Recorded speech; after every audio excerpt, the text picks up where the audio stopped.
ఈరోజు నేను చెప్తా ఉన్నాం అధ్యక్ష, ఈ విధమైన ప్రయత్నం జరుగుతూ ఉన్నప్పుడు మేడం గారు మరి రికార్డు స్ట్రైట్గా ఉండాలని చెప్పాం అధ్యక్ష. మీరు మంచి సూచనలు ఇవ్వండి.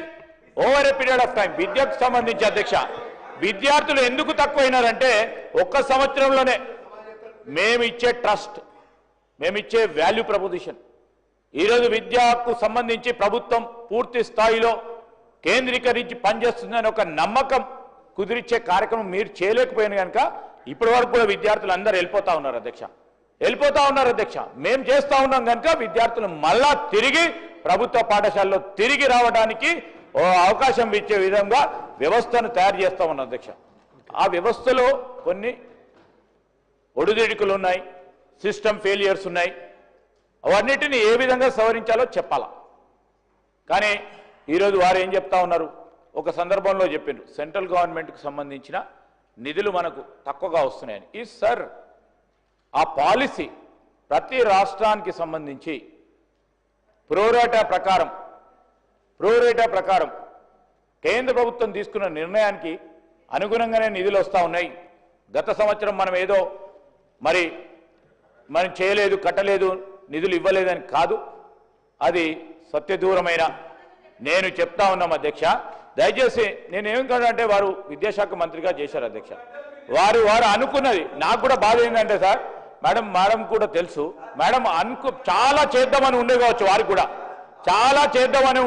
వారికి కూడా కడియం శ్రీగారు ఇలాగా, కానీ చేయలేకపోయినారు. ఎందుకంటే ఆ వ్యవస్థ ఒకటే వైపు నడిచింది అప్పుడు, అందుకోసం చేయలేకపోయినారు. మీరు ఇంకా మేము చేయాలని అనుకుంటున్నాం. మంచి సూచనలు ఇవ్వండి మేడం, తప్పకుండా చేసే కార్యక్రమం చేస్తాం.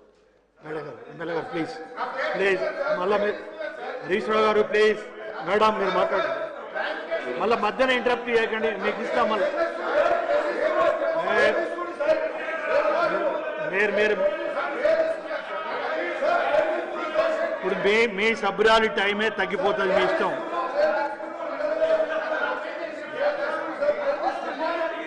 పోయిన గవర్నమెంట్లో బాధ్యతలు ఉన్న వాళ్ళ గురించి తీస్తారు. కూర్చోండి ప్లీజ్, సూటిగా చెప్పండి ఒకటే మాట. గౌరవనీయులు శ్రీధర్ బాబు గారు నా పేరు తీసుకొని ప్రస్తావించింది కనుక సభ రికార్డును సెటరైట్ చేయాలని చెప్పి నా ఉద్దేశం అధ్యక్ష. బీఆర్ఎస్ హయాంలో ఒక్క టీచర్ రిక్రూట్మెంట్ జరగలేదని సత్యదూరమైన విషయం మాట్లాడారు అధ్యక్ష.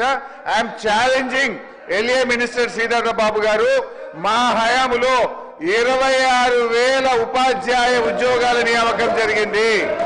8,000 పబ్లిక్ సర్వీస్ కమిషన్ ద్వారా చేశాం. మరో 18,000 మేము గురుకులాల్లో నియామకాలు చేశాము. 26,000 ఉపాధ్యాయుల నియామకం జరిగితే ఒక్కటి జరగలేదని చెప్పి శ్రీధర్ బాబు గారు మాట్లాడడం చాలా పొరపాటు సార్. రెండో పాయింట్ సార్, ఎన్ని స్కూళ్లు మీరు మూతపడ్డాయని మా సబితకు అడిగితే 79 తెరిపించినని బాగానే చెప్పారు. కానీ మూతపడ్డ 1913 స్కూళ్ల సంగతి ఎందుకు మాట్లాడారు అని నేను అడుగుతా ఉన్నాను అధ్యక్ష. ఇలా బీఆర్ఎస్ హయాంలో మేము గురుకులాల్లో అధ్యక్ష. ఇప్పుడు మీరు సూటిగా ప్రశ్న అడిగారు, మళ్ళీ అక్కడ